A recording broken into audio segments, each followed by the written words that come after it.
La noche se abre sobre la costa de Galicia como una herida larga y silenciosa, y el faro de San Claudio se dibuja en la distancia como un hueso viejo clavado en el acantilado. El mar golpea las rocas con una paciencia infinita, mientras en el pueblo, varios kilómetros más abajo, la música del festival de verano sube como un rumor alegre que no llega a borrar del todo el sabor a óxido en el aire. Esta historia comienza lejos del faro, en un estudio de grabación pequeño, con las paredes cubiertas de espuma acústica y una luz roja encendida sobre la puerta. En ese estudio, una mujer se inclina hacia un micrófono, respira hondo y decide que esta noche sus oyentes escucharán algo que no podrán olvidar fácilmente. Bienvenidos a un nuevo episodio de Historias de Fantasmas Breves. Gracias por acompañarme una vez más en esta oscuridad compartida. Esta noche tengo conmigo a un invitado que ha tardado años en decidirse a hablar y que solo ha aceptado venir porque dice que ya no puede dormir ni una sola noche entera. Delante de mí está Diego, ex creador de contenido de exploración urbana, alguien que se hizo muy popular hace unos años por colarse en edificios abandonados, hospitales cerrados y fábricas en ruinas. Diego, gracias por estar aquí, sé que no ha sido fácil llegar a este punto. No ha sido fácil, y todavía no estoy seguro de que sea buena idea abrir la boca, pero estoy más cansado del silencio que del miedo. El rostro de Diego tiene la palidez de quien lleva mucho tiempo encerrado con sus propios recuerdos, y sus manos tiemblan apenas cuando acerca la boca al micrófono. Quiero que empecemos por el principio, porque muchos oyentes te recordarán, pero otros no tendrán ni idea de quién eres. ¿Puedes contarnos cómo era aquel canal de exploración urbana, quiénes formaban el equipo y por qué decidisteis viajar al faro de San Claudio? Nuestro canal se llamaba Frontera Oculta, y empezó como un juego entre amigos que querían delavar lugares abandonados y contar pequeñas historias de miedo para internet. Éramos 3 al principio, Rafa con la cámara, yo llevando la edición y la voz principal, y luego asumió Alba, que estudiaba historia y era la que se metía en los archivos para buscar historias olvidadas. Con ella el canal cambió de tono, dejó de ser solo sustos baratos, empezamos a mezclar documentos reales con leyendas locales y la gente se enganchó más. El nombre de Alba se queda flotando unos segundos en el aire del estudio, como si fuera una presencia que todavía no quiere mostrarse del todo. Alba ya no está, y ahora hablaremos de eso, pero antes necesito que nos expliques cómo llegasteis a oír hablar del faro de San Claudio, porque no es un sitio que aparezca en las guías turísticas. Fue cosa suya, por supuesto. Ella pasaba horas en un archivo municipal al que casi nadie iba, un edificio gris donde los documentos huelen a polvo y a lluvia vieja. Un día apareció con una carpeta llena de fotocopias y recortes apenas legibles y nos dijo que había encontrado un agujero en la historia oficial. Según esos papeles, durante la dictadura un barco con presos políticos y sus familias se estrelló contra las rocas cerca del faro, y en los informes oficiales la lista de pasajeros aparecía casi borrada, solo quedaban iniciales. Ella arrepentía que nadie puede descansar sin nombre, que un cuerpo desaparece 2 veces, una en el agua y otra en los archivos. En el estudio, Laura escucha sin interrumpir, pero se puede notar que aprieta los auriculares contra las orejas, como si quisiera entrar del todo en aquella obsesión prestada. Entonces se convirtió en objetivo para el canal, supongo, porque reunir política, guerra y fantasmas era una combinación irresistible para vuestro contenido.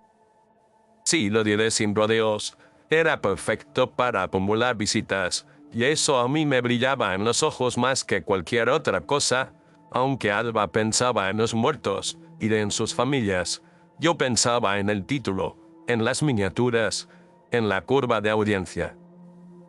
En el pueblo celebraban cada verano un gran festival, con música y fuegos artificiales, y ella dijo que esa era la noche perfecta para entrar en el faro sin levantar sospechas.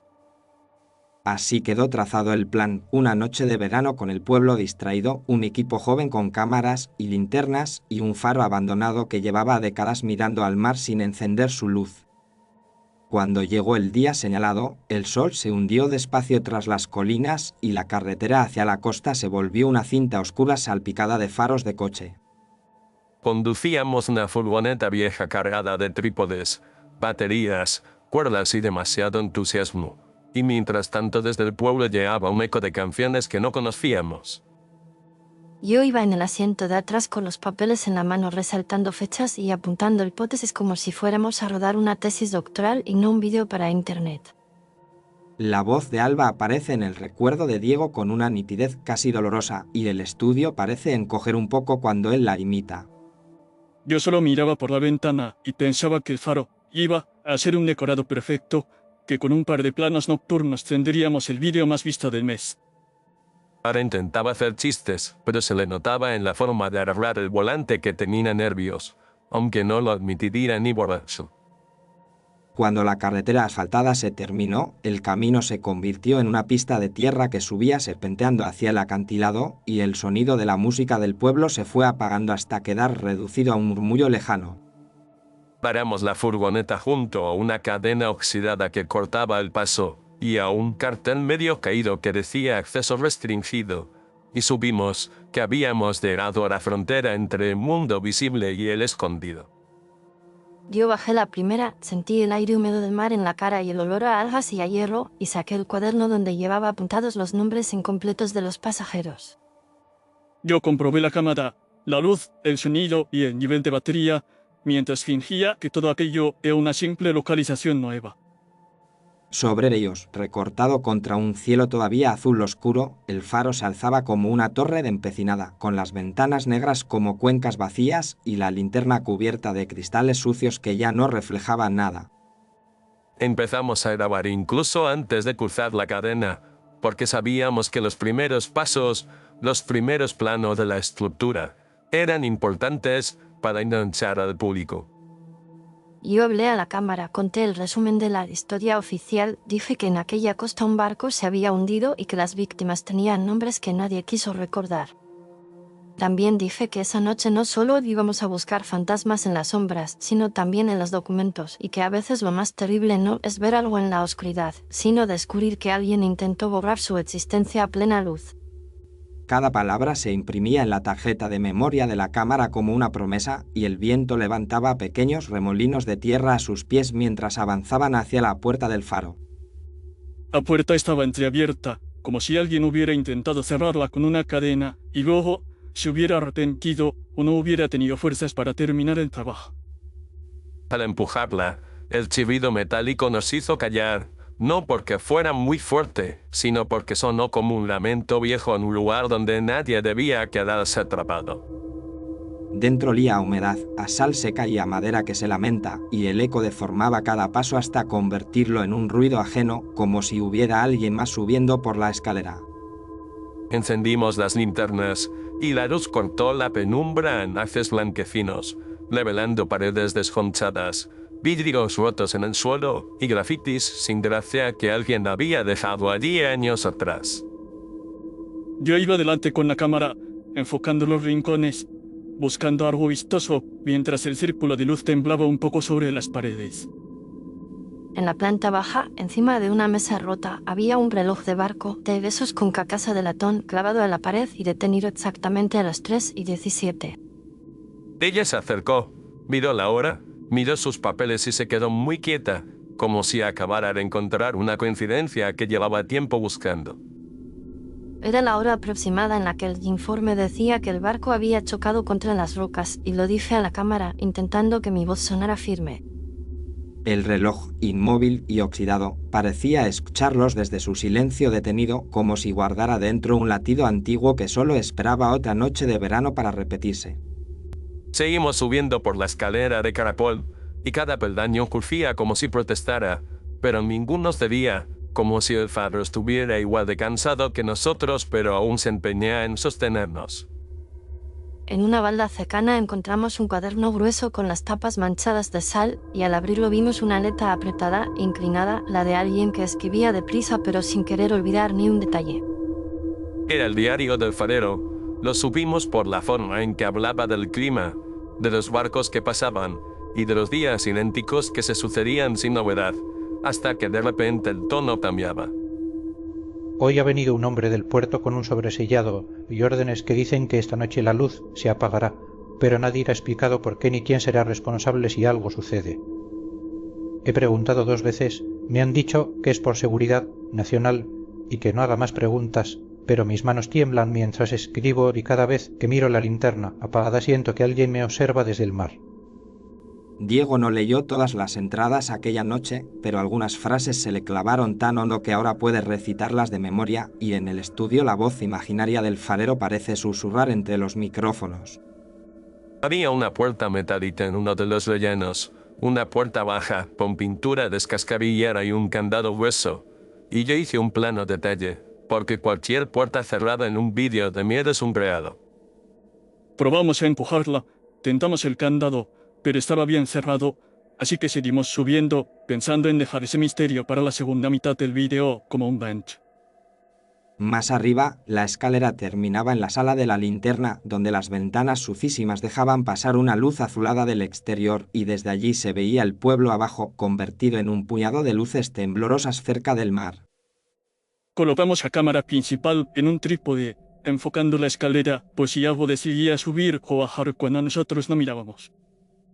En un rincón, bajo una capa de polvo, encontramos un pequeño cofre metálico del tamaño de una caja de zapatos, cerrado con un cierre sencillo que cedió con un poco de fuerza. Dentro había una llave oxidada y un trozo de papel doblado muchas veces casi deshecho, donde se distinguían unas cuantas palabras antes de que la humedad hubiera devorado el resto. Se podía leer algo así como si algún día alguien escucha que no se unan sus nombres también, y yo sentí un escalofrío que no tuve valor de admitir delante de la cámara. La llave pesaba en la palma de la mano como una decisión y los 3 se miraron, conscientes de que esa llave solo podía pertenecer a una puerta, la misma puerta metálica que habían dejado atrás. Bajamos otra vez hasta el relleno. El aire parecía más denso que antes, y mientras colocábamos micrófonos y linternas la farrabó todo, incluso el momento en que la llave chiviró dentro del candado.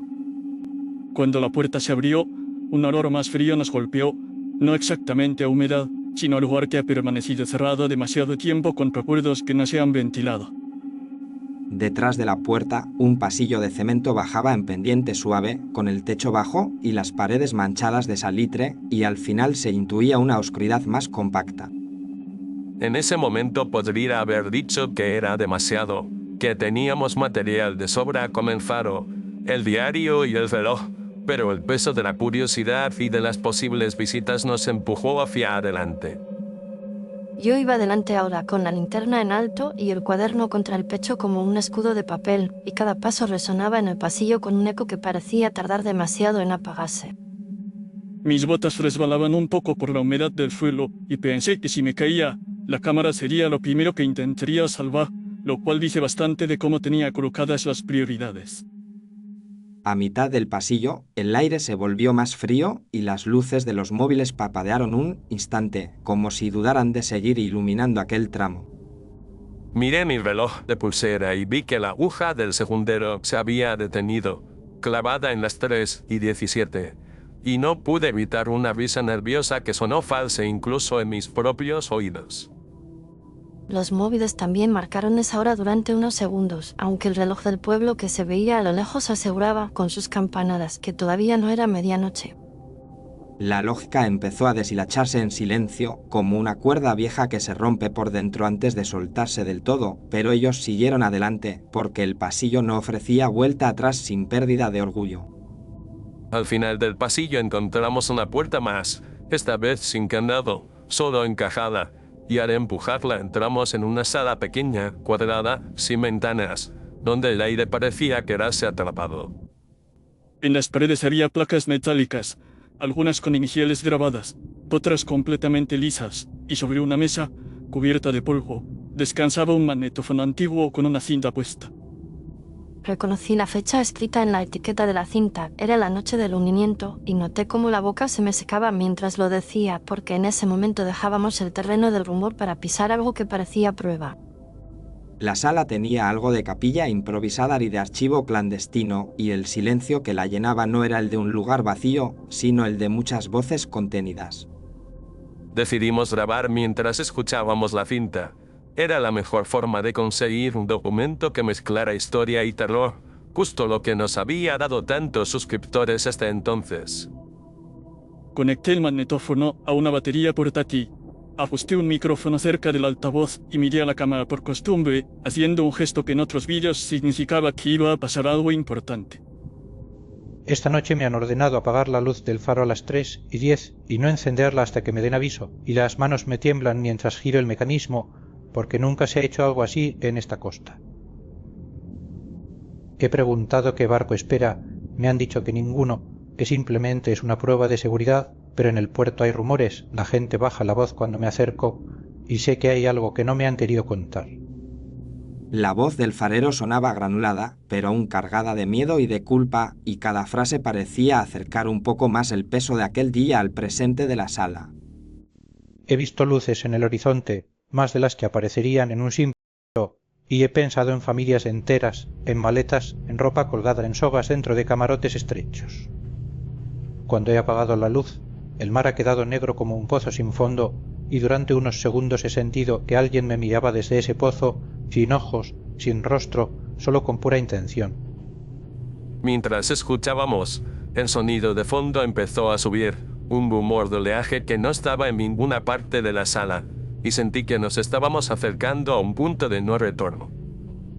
Yo me acerqué a las placas de la pared, leí en voz alta las iniciales, intenté imaginar nombres completos, rostros, vidas, y cada vez que pronunciaba una combinación me parecía oír un pequeño golpe en la cinta. Pensé que quizá eran simples ruidos de fondo, defectos de la grabación, pero también pensé que tal vez era la única forma que tenían de decir presente desde esa oscuridad sin registro. Allí, en la sala oculta, el tiempo comenzó a comportarse como un animal enjaulado, golpeando los barrotes de la lógica con un ritmo propio. Miré otra vez mi reloj y seguía congelado en las 3:17, y sentí una punzada en el pecho como si esa hora fuera un anzuelo clavado en nuestra propia historia. La cámara seguía grabando y la luz roja del indicador parpadeaba con una insistencia hipnótica como un corazón artificial marcando un compás ajeno al del resto del mundo. He oído crujir las rocas, he oído un golpe hueco bajo el faro, y después gritos, gritos que el viento arrastra pero que no consigue ahogar, y he pensado en los nombres que ya nunca se escribirán en ningún registro.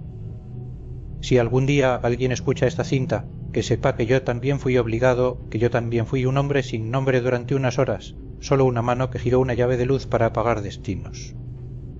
En ese momento, algo cambió en la grabación, como si la cinta se hubiera estirado demasiado y luego hubiera vuelto a su sitio, pero con una arruga interior. Decid sus nombres. Esa frase sonó limpia, ajena al resto del ruido, y ninguno de los tres recordó haberla oído exactamente así cuando más tarde revisaron el material en casa, pero esa noche se quedó grabada en un rincón de la mente de Diego. Me acerqué más a las placas, pasé los dedos por las letras, por los espacios vacíos donde solo había metal pulido, y se me ocurrió una idea que ahora me pesa en la lengua. Dije que si no podíamos saber todos sus nombres reales, podíamos prestarles los nuestros, que era mejor eso que seguir llamándolos iniciales en un informe frío. Yo me leí, hice un comentario para el público, algo sobre fantasmas con nuestros rostros, pensando en memes y en comentarios graciosos, y ahora cada vez que recuerdo esa risa me provoca náuseas. El mar, al otro lado del acantilado, subía con la marea y golpeaba las rocas con más fuerza, aunque dentro de la sala no llegaba ni una gota de agua, solo el sonido distante filtrado por metros de piedra. En un momento dado, la cinta empezó a mezclar la voz del farero con susurros que no pertenecían a un solo individuo, sino a un coro casi inaudible que repetía fragmentos y apellidos. Creí reconocer mi propio apellido entre ellos, creí oír el de Alba, el de Rafa, revolviéndose con otros muchos, como si alguien estuviera escribiendo una lista con todo a la vez. Miré la hora en el móvil y vi las 3:17 en la pantalla, a pesar de que sabía que no había pasado tanto tiempo desde que habíamos entrado, y sentí que las tripas se me contraían. La sincronización se completó entonces, como si un engranaje oculto hubiera encajado por fin, y algo antiguo hubiera recuperado el control durante unos minutos robados al presente. Las linternas parpadearon, el magnetófono soltó un chirrido agudo, y por un instante la sala pareció girar, como si el suelo hubiera perdido su inclinación habitual de buscar a otra. Sentí un miedo que no tenía nada que ver con los sustos de los vídeos, un miedo denso, pegajoso, de esos que te hacen pensar que quizá esta vez no hay corte de edición que te saque del apuro. Les dije que siguiéramos, que estábamos a punto de conseguir algo, que por una vez nuestro trabajo podía servir para algo más que para entretener, pero mis palabras salieron con un temblor que las traicionaba. La tensión entre el deseo de respetar a los muertos y la necesidad de explotar su historia para una audiencia invisible se hizo tan visible como las motas de polvo en el haz de la linterna. Hubo un momento en que pensé solo en el vídeo, en el título perfecto, en los comentarios, y enseguida me odié por eso, pero el pensamiento ya estaba hecho, ya se había dicho dentro de mi cabeza. Apretó. La orden no salió de la boca de ninguno de ellos, ni de la cinta, ni del viento, y aún así los tres la oyeron, clavada en el centro del cráneo con la urgencia de un mandato que lleva mucho tiempo esperando ser obedecido. No sé por qué, pero mis manos fueron directamente a las luces, al magnetófono, a todo lo que estaba encendido, y lo apagué todo a la vez, como si creyera que sí se detendría lo que fuera que estaba entrando. La oscuridad fue inmediata. Total, una especie de manta fría que nos cubrió de golpe, y durante unos segundos no oímos nada salvo nuestra propia respiración acelerada. Luego llegó el sonido del agua, un agua que no venía filtrada por la piedra, sino muy cerca, un agua que se movía como si subiera por el túnel desde el mar, golpeando peldaños invisibles. El magnetófono, aunque apagado, parecía vibrar ligeramente sobre la mesa, como si en su interior la cinta siguiera girando a pesar de la falta de energía. Tropecé con algo en el suelo. Me golpeé la rodilla, noté el sabor metálico de la sangre en la boca sin saber cómo, y oí un grito que no supe de quién era. Sentí que alguien me agarraba del brazo, tirando hacia la puerta, y asumí que era Diego, así que me dejé llevar. Pero cuando miré hacia atrás, cuando las linternas volvieron por un segundo, vi que Diego estaba en el otro lado de la sala. Alguien me susurró al oído un nombre que no recuerdo, pero que me hizo llorar sin saber por qué, y extendí la mano hacia el lugar de donde venía la voz, como si pudiera tocar a la persona que lo decía. El caos en aquella sala no fue el de una estampida ni el de una catástrofe visible, sino el de un reordenamiento sutil de la realidad, en el que las posiciones de los cuerpos, las luces y los sonidos dejaron de corresponderse. Hay un tramo que no recuerdo, un corte en mi memoria como un salto de edición mal hecho, y cuando vuelve la imagen en mi cabeza estoy tumbado en la planta baja del faro, con la puerta abierta y las primeras luces del amanecer entrando por la rendija. No estaba allí, ni mi cámara tampoco, ni Alba, ni la llave, ni el magnetófono, ni nadie te pudiera confirmar que todo aquello había pasado de verdad. Diego se incorporó como pudo, con la cabeza zumbándole y un vacío en el pecho que no tenía nada que ver con un golpe físico, y bajó tambaleándose hasta la furgoneta. Conduje hasta el pueblo casi sin ver, siguiendo las líneas difusas de la carretera, y cuando llegué al primer bar abierto entré como un fantasma, con la ropa húmeda y cubierta de polvo. Los pocos clientes que había a esas horas lo miraron con curiosidad, pero los ojos se apartaron pronto cuando supieron que venía del faro, como si ese lugar fuera una palabra que nadie quiere pronunciar demasiado. Intenté explicar que mis amigos no estaban, que se habían quedado allí arriba, que algo había ido mal, pero cada frase que salía de mi boca sonaba inverosímil incluso para mí. La policía local abrió una investigación por desaparición, subieron al faro, recorrieron el edificio y el camino, pero no encontraron ni rastro de Alba ni de Rafa, solo huellas borrosas y signos de paso que podían pertenecer a cualquiera.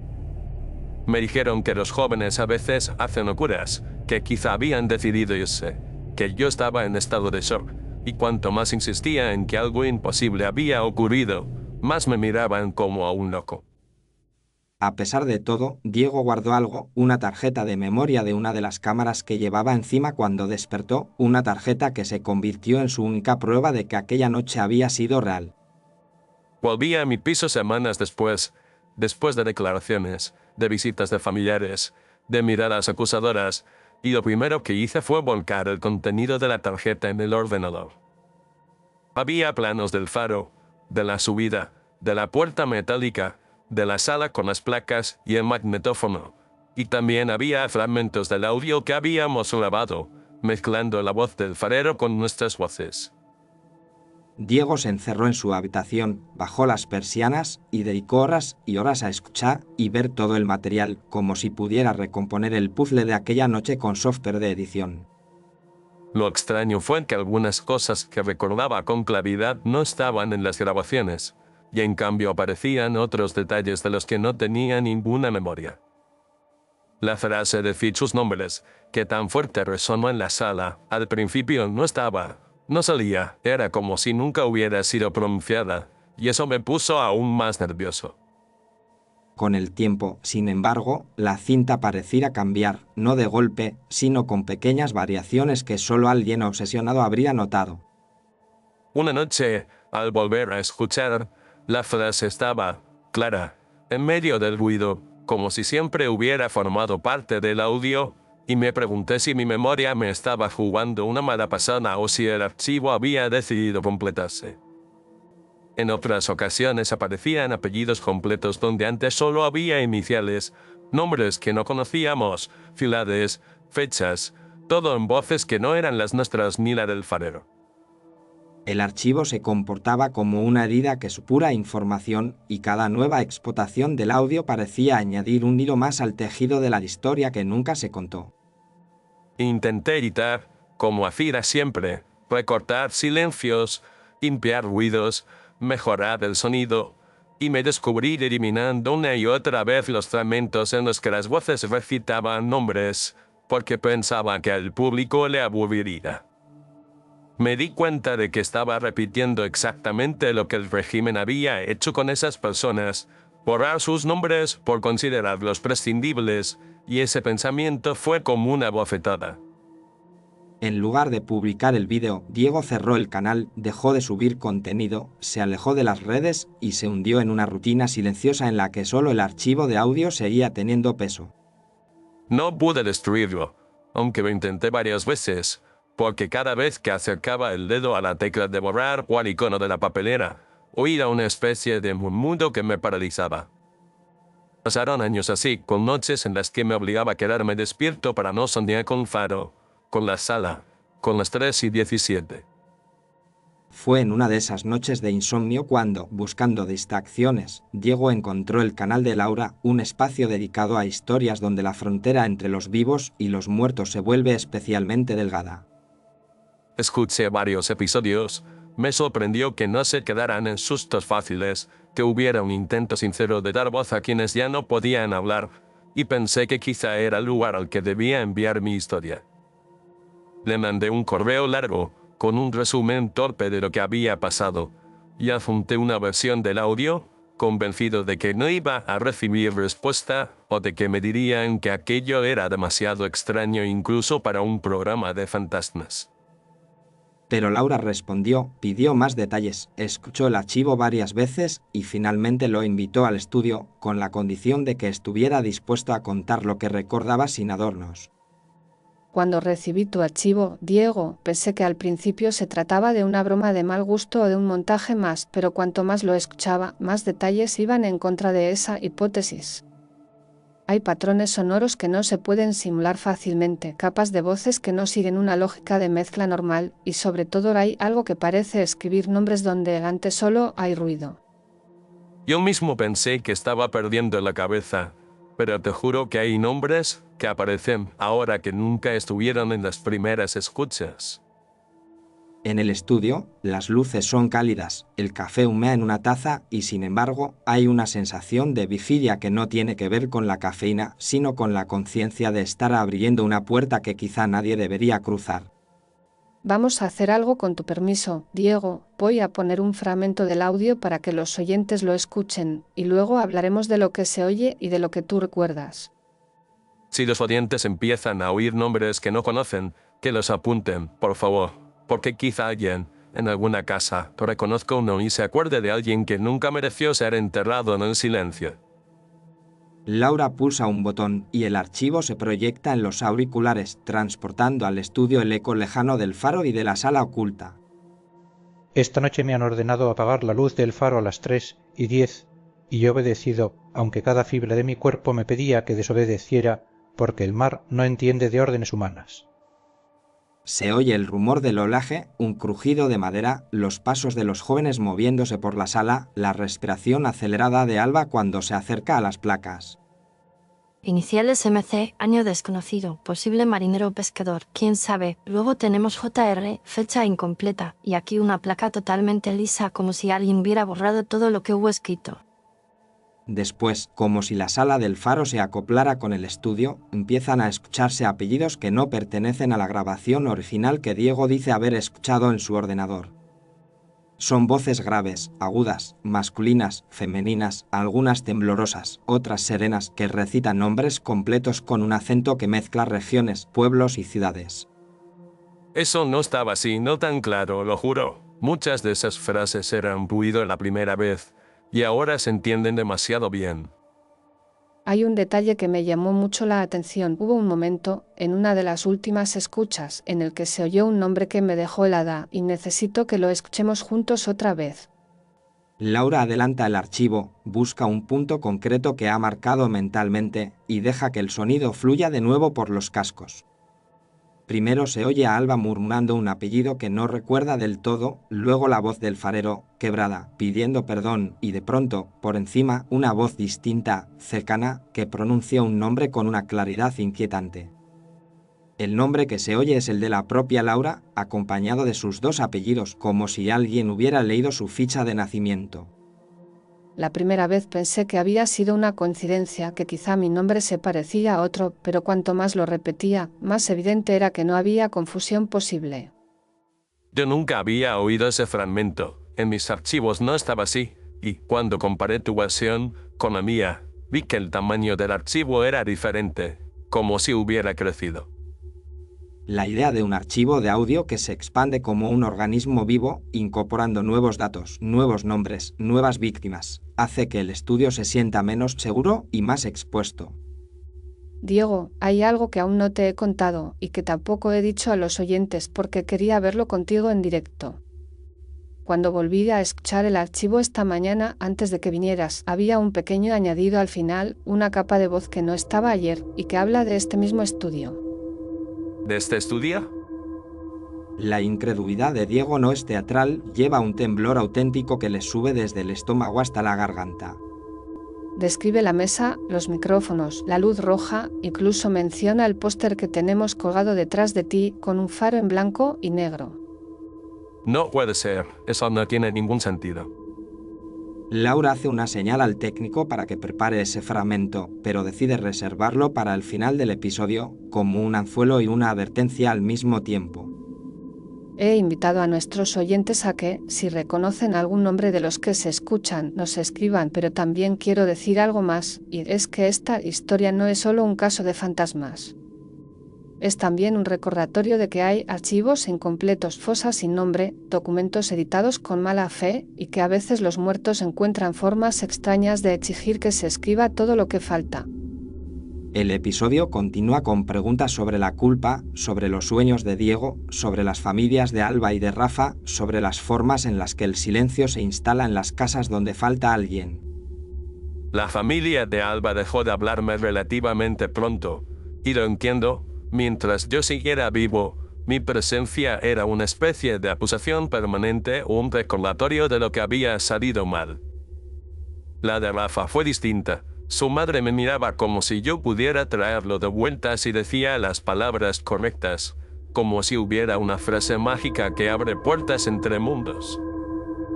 Diego admite que nunca se atrevió a contarles lo que vio exactamente en la sala, porque ni él mismo sabía si había visto algo con los ojos o solo con el miedo.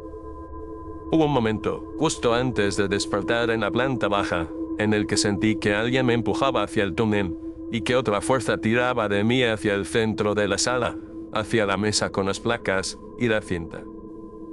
Me gusta pensar que la fuerza que me sacó de allí fue mi propio instinto de supervivencia, pero hay noches en las que creo que fue alguien del otro lado, alguien que decidió soltarme para que contara esta historia. En el estudio, las agujas del reloj de pared avanzan con normalidad, pero en la mente de Diego cada segundo se alarga hasta convertirse, secretamente, en 3 y 17. Hay algo más que quiero preguntarte, Diego, y es sobre esa frase que oísteis en la sala, la orden apaga, porque ha vuelto a sonar en el archivo que me enviaste, aunque tú juras que no la oías al principio. Es la palabra que más odio en este momento, porque resume todo lo que hicimos mal. Primero, el farero apagó la luz del faro. Luego nosotros apagamos las luces del equipo. Y después yo paré la historia a negarme a publicarla. He pasado años apagando pantallas, evitando ver las imágenes, intentando dormir a oscuras, pero la voz que nos dijo apaga no pertenece a un humano, y creo que nunca se conformará. El eco de esa palabra parece resonar incluso cuando nadie la pronuncia, como un recuerdo muscular en la garganta de quienes la escucharon. Tal vez lo que se nos pide ahora no es apagar, sino lo contrario. Quizá la tarea pendiente es encender de nuevo una luz distinta, una que no esté en la cima de un faro, sino en los oídos de quienes escuchan. Laura mira a la cámara que graba también la sesión para el canal de vídeo, consciente de que los ojos del público van a mezclarse con los oídos de los oyentes, creando una multitud silenciosa al otro lado. A quienes estáis escuchando esta historia, quiero deciros algo, y es que, si en algún momento sentís la necesidad de mirar la hora mientras suena el audio, hacedlo, y si veis las 3:17, escribidnos. No sabe si eso servirá de algo, pero lanzar esa petición es una forma de repartir el peso, de compartir el miedo con quienes han decidido entrar en esta noche con ellos. El episodio se acerca a su final y Laura decide que ha llegado el momento de poner el fragmento más inquietante, el que parece haber aparecido en el archivo solo en las últimas horas. Diego, vamos a escuchar juntos el final del archivo y después cerraremos el programa, pase lo que pase. De acuerdo. El técnico deja caer el cursor hasta el último tramo del archivo y pulsa reproducir, mientras en el estudio se hace un silencio expectante.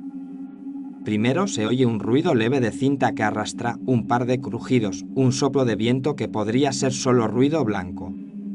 Después una voz clara, en perfecto castellano, dice el nombre completo de Laura, seguido de una descripción sencilla de la sala, mencionando el micrófono, la mesa y la luz roja encendida.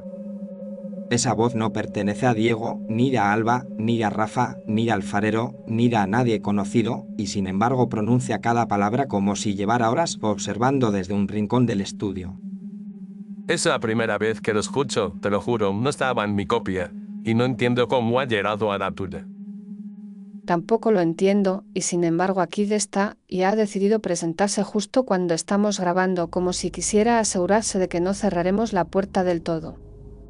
Por un instante, incluso los aparatos parecen contener la respiración y la luz roja del estudio parpadea apenas, como si también estuviera afectada por una interferencia remota. Con esto vamos a terminar el episodio de hoy, pero antes de despedirnos quiero hablaros directamente a vosotros, los que habéis llegado hasta el final de esta historia. Laura se inclina un poco más hacia el micrófono, como si quisiera acortar la distancia entre su voz y los oídos de quien la escucha solas en una habitación oscura.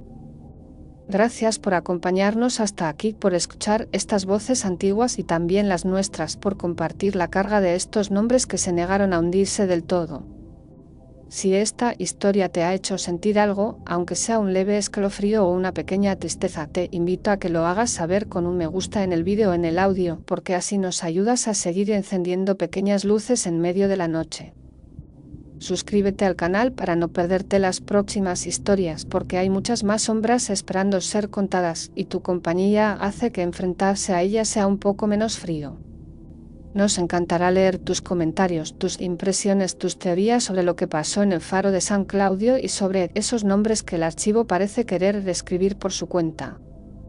Si quieres apoyar de forma más directa este proyecto y todas las voces que intentamos rescatar, puedes hacerlo a través del código QR que ves en la esquina inferior derecha del vídeo siguiendo el enlace que encontrarás en la descripción.